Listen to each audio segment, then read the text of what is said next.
Alors, avis à tous les parents, s'il vous plaît, pendant les vacances, pendant l'été, quand vous avez vos enfants étudier à l'extérieur, laissez vos enfants avoir des petits jobs d'étudiants ou poussez-les. Même si vos enfants ne veulent pas, vraiment, forcez-les à se chercher des boulots d'étudiants. Je sais qu'il y a beaucoup de gens qui vont regarder cette vidéo et qui seront pas contents. Quand j'étais à l'université, vous savez, mes potes m'appelaient, ils disaient tout le temps, allez voir Faiza, elle a le monopole des jerseys de toutes les façons. Donc, genre les jerseys, c'est les petits boulots. Je pense que c'est du louchi, je sais pas trop, je pense que oui. Et c'était une façon en fait de dire que en fait, je suis tout le temps en train de travailler. Il y avait des étés où que je me retrouvais avec 3 boulots en même temps. Tellement que, en fait, je ne voulais pas demander l'argent à mes parents. Il faut savoir que moi, j'ai toujours eu de la réticence à demander de l'argent à mes parents. Toujours. La scolarité des étudiants étrangers au Canada, c'est élevé. Et je me sentais déjà mal que mes parents dépensent autant d'argent dans mes études. Et en plus de ça, quand je venais d'arriver, la vérité, je n'ai pas su bien gérer mon argent. J'ai beaucoup gaspillé l'argent de mes parents. Fait que quand j'ai pu, à l'époque, quand moi je suis venue au Canada, il fallait passer un certain nombre de mois sur le territoire avant de pouvoir obtenir son permis de travail, de pouvoir travailler. Quand j'ai passé cette période de temps-là et que j'ai pu avoir mon permis de travail, je pense qu'aujourd'hui ce n'est plus le cas. Aujourd'hui, dès que tu arrives, tu peux travailler, mais à l'époque, il fallait attendre un peu. Et donc, dès que moi j'ai eu mon permis de travail, j'ai commencé à enchaîner les petits boulots, les boulots étudiants. Donc, pendant l'été, comme j'ai dit tantôt, je pouvais me retrouver avec 3 boulots en même temps.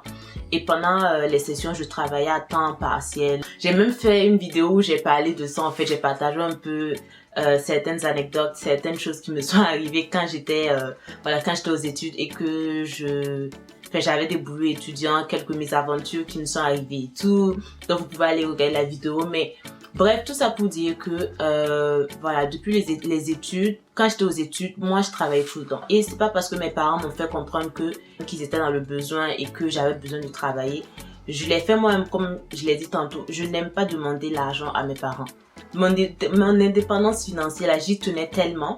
Et vu que mes parents savaient que je travaillais, donc ils m'envoyaient moins d'argent. Donc pour eux aussi, ça leur faisait moins de dépenses. Ils payaient juste, je pense, ils couvraient juste mon loyer. Puis le reste, la nourriture, tout ça, c'est moi qui payais de mes propres poches. Et je me souviens, à l'époque, j'avais un pote français. Il me disait tout le temps, yo meuf, moi je comprends pas pourquoi tu te tues autant dans le boulot, tes parents t'ont pas envoyé ici pour que tu fasses ces petits boulots, tu devrais laisser ça pour te concentrer sur tes études. Ouais, si tes parents savaient qu'ils pouvaient pas payer, n'allaient pas t'envoyer ici, t'ont envoyé au Canada, c'est parce qu'ils savent qu'ils sont en mesure de payer ta scolarité. Moi, ce qu'il me disait, ça me passait au-dessus de la tête pour vous dire la vérité, parce que je me disais, de toutes les façons, pour commencer, toi tu es français. Fait que les Français payent moins que les étudiants étrangers. Donc, toi et moi, on n'a pas les mêmes problèmes, déjà. Donc, je lui ai pas dit ça. Évidemment, dans ma tête, je me disais, quand il me parlait, je dis, j'ai compris. Mais bien sûr, j'ai pas appliqué ce qu'il a dit. Parce que dans ma tête, en fait, c'était genre, toi, tes parents payent pas autant que les miens. Donc, déjà, pour commencer, on vit pas dans le même monde. On n'est pas dans la même situation. Donc, clairement, toi, en fait, tu peux pas prendre ta situation et l'appliquer à la mienne. J'ai d'autres potes aussi, qui étaient dans la même situation que moi, qui étaient des étudiants étrangers, dont les parents payaient de l'argent cher en fait pour leurs écoles, pour leur scolarité, qui me disaient la même chose, qui comprenaient pas pourquoi je me tuais autant dans mes boulots. J'ai des gens qui m'ont dit, mais meuf, moi je te comprends pas, genre pourquoi tu fais ça? Même quand j'ai terminé mes études, je l'ai expliqué dans mes vidéos précédentes. Il y a eu une période où que j'avais arrêté de faire des vidéos. Je pense que c'était sur un an et demi, quelque chose du genre. Et fait que les gens m'ont demandé dans les commentaires, ouais, j'étais passée où machin. Puis j'avais même fait une vidéo pour expliquer que pendant cette période de temps-là, j'avais brisé mon ordi. Puis je cherchais du travail. Financièrement, ça n'allait pas. Et je me souviens qu'il y a des amis qui m'ont dit, mais pourquoi tu demandes pas l'argent à tes parents? Pourquoi tu es là dans la souffrance comme ça, tu fais en direct, tu viens d'une famille pauvre, alors que non, tes parents ont les moyens, voilà, ils t'ont envoyé au Canada, ils sont capables de t'aider. Mais ces gens-là ne comprenaient pas. En fait, je pense que c'est vraiment difficile pour quelqu'un qui n'est pas dans cette mentalité-là de comprendre pourquoi, même si oui, c'est facile, je peux me lever, demander l'argent, je ne veux pas le faire. En fait, moi, c'est vraiment ma personnalité, j'ai toujours refusé de demander quoi que ce soit. Même, donc ça fait que même quand je galérais, tout même mon papa m'a dit, écoute, si tu galères tant que ça, laisse-moi t'envoyer quelque chose. J'ai dit non. Non, non, non, je ne veux rien. Je ne veux pas que vous m'envoyiez quelque chose. Dès que j'ai fini, j'ai eu mon diplôme là. C'était fini. Je n'ai plus jamais rien demandé à mes parents jusqu'à aujourd'hui où je vous parle là. Je ne leur ai plus rien demandé. Même si c'était difficile, même si voilà, j'étais au plus bas, financièrement parlant, je ne voulais rien demander. Mais bref, à la fin de la journée, moi, ce que ça m'a fait réaliser, c'est que premièrement, parce que j'étais habituée à travailler depuis mes études, ça m'a rendue très débrouillarde. Fait que, vous voyez, moi, j'ai pas eu de difficulté à vraiment me battre, à me lever, à networker, tout ça, parce que je sais ce que je veux. Parce que je sais que j'ai pas peur de travailler. J'ai eu des boulots bizarres. Je l'ai dit dans ma précédente vidéo, je ne suis pas une princesse, dans le sens où que j'ai pas peur vraiment de me lever puis de me salir et de travailler. Je sais qu'il y a des meufs, il y a certains boulots, elles vont tout refuser de faire parce qu'elles vont se dire ah machin, c'est salissant, c'est machin et tout. Et je l'ai vu en fait. J'ai vu des copines qui ont refusé certains types de boulots parce que en fait pour elles c'était trop voilà, c'était trop, je sais pas, trop en bas d'elles quoi, trop, voilà, elles peuvent pas faire ça. Ça les diminue trop, c'est trop en bas pour elles. Ce qui est correct, moi je suis pas en train de critiquer pour dire c'est une mauvaise chose, c'est une bonne chose, mais je suis en train de dire que moi personnellement, j'ai eu des boulots où que, voilà, c'était chaud. Je l'ai fait quand même parce que ça me donnait un revenu. Et à cause de ça, en fait, ça m'a forgé. Ça a forgé ma personnalité dans le sens où que je ne me décourage pas. Je suis une battante, en fait. Donc, quand il a fallu chercher du travail, oui, c'était pas facile. Je vais pas dire que c'était facile, c'était vraiment difficile. Des fois, franchement, je m'assois, je réfléchis à toutes les choses que j'ai dû faire, les emails que j'ai dû envoyer, les appels que j'ai dû passer, les conversations humiliantes que j'ai eues avec les gens du milieu par rapport au fait que des fois tu pars dans des rencontres, tu ne sais pas trop. On a qu'à se dire la vérité, quand tu commences à networker, tu ne sais pas forcément tout ce qui se passe dans l'industrie dont tu es en train d'apprendre. Donc des fois tu as des conversations vraiment super, je sais pas, embarrassantes par rapport à ton niveau d'ignorance en fait de ton industrie. Mais bref, tout ça pour dire que ça m'a vraiment forgé l'esprit, ça m'a appris à me débrouiller dans la vie. L'autre chose aussi, c'est que j'ai compris la valeur de l'argent. Comme je vous ai expliqué, quand je venais d'arriver au Canada, j'ai beaucoup gaspillé l'argent de mes parents. Franchement, je n'en suis pas fière, pas du tout, du tout, du tout. Mais j'ai beaucoup gaspillé l'argent de mes parents.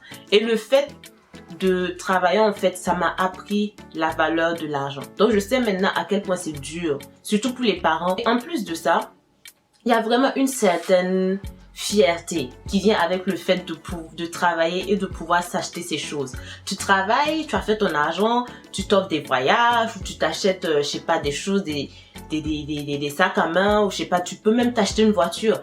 Et le fait que ça sorte de ta propre poche, franchement les amis, il y a une certaine fierté qui vient avec que je ne peux même pas décrire en fait. L'autre chose aussi qui est super importante, puisque quand tu travailles ici, tu dois déclarer.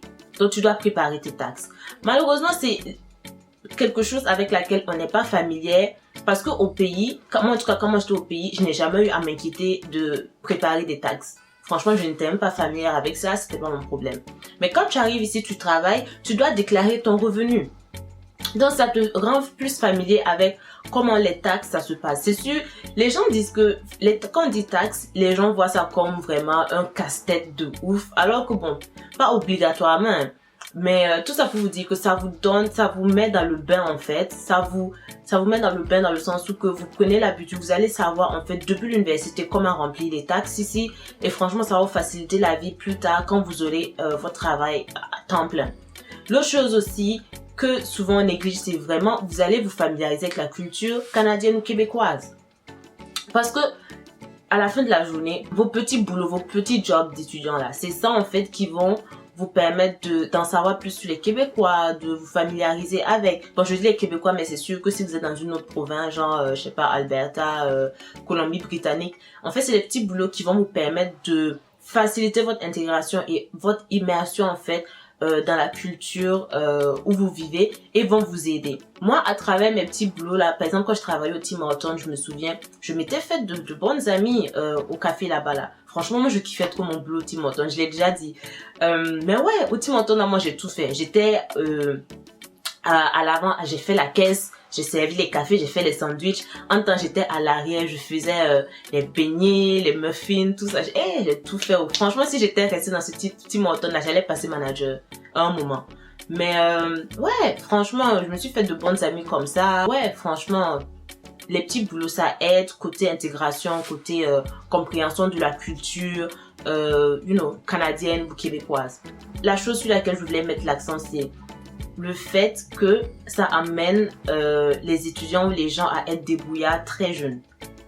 Et même si, les parents, même si vous n'envoyez pas vos enfants à l'extérieur pour étudier, même si les enfants vont rester dans le même pays, dans le pays où vous êtes pour étudier, pendant l'été, je sais que parce que chez nous au pays, on n'a pas les opportunités de trouver un petit emploi, de faire ça à côté, elles sont pas aussi énormes qu'ici. Ici, c'est nettement plus facile d'avoir un petit boulot à côté, de faire de l'argent à côté. Mais au pays, ce que vous pouvez faire, je sais pas, vous pouvez prendre l'enfant, l'amener au village et puis lui apprendre les choses comme l'élevage, l'agriculture. Quand je suis rentrée dans mon pays il y a pas longtemps, justement, j'ai fait un vlog là-dessus. Mon père m'a amené au village et il m'a montré sa ferme.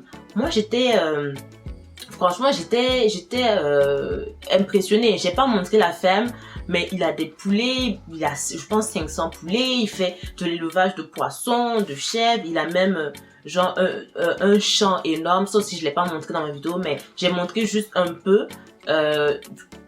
Des exemples de fruits qu'il est en train de grandir dans notre jardin à la maison.